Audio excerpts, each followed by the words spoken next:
ટેટ1 2026ની તૈયારી કરતા ઉમેદવારો માટે ખાસ ચાલો ફોર્મ ભરવાની બધી મૂંઝવણોને ફટાફટ દૂર કરીએ. અહીં લાયકાતથી લઈને મેરિટ સુધીના દરેક સવાલનો સચોટ જવાબ મળશે. તો ચાલો શરૂઆત કરીએ સૌથી પહેલા વિભાગથી, લાયકાત અને ફોર્મ ભરવાની સાચી રીત.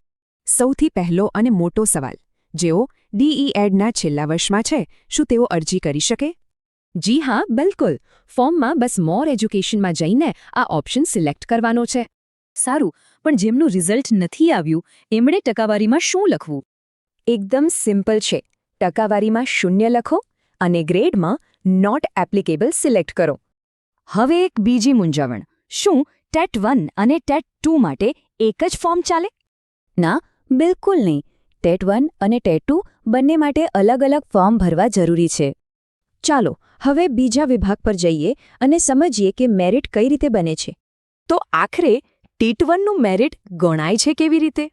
જુઓ, 20% વેઇટેજ શૈક્ષણિક લાયકાતનું છે અને બાકીના 80% ટેટ1 પરીક્ષાના સ્કોરનું.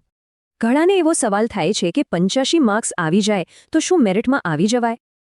2026માં લગભગ 11,000 જેટલી જગ્યાઓ છે, જે એક બહુ મોટી તક છે.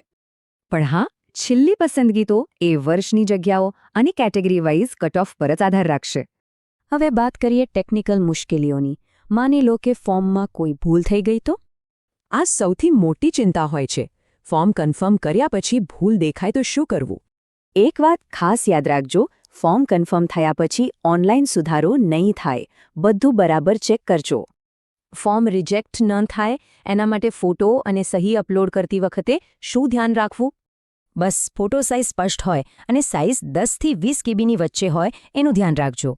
અને છેલ્લે સૌથી અગત્યની માહિતી, કઈ તારીખો અને કઈ વેબસાઇટ યાદ રાખવી? ઓફિશિયલ વેબસાઇટ છે sebexam.org. અરજીઓ એપ્રિલ-મે 2026ની આસપાસ શરૂ થઈ શકે છે. ફોર્મ તો ભરાઈ ગયું, પણ હવે મેરિટ લિસ્ટમાં આવવા માટે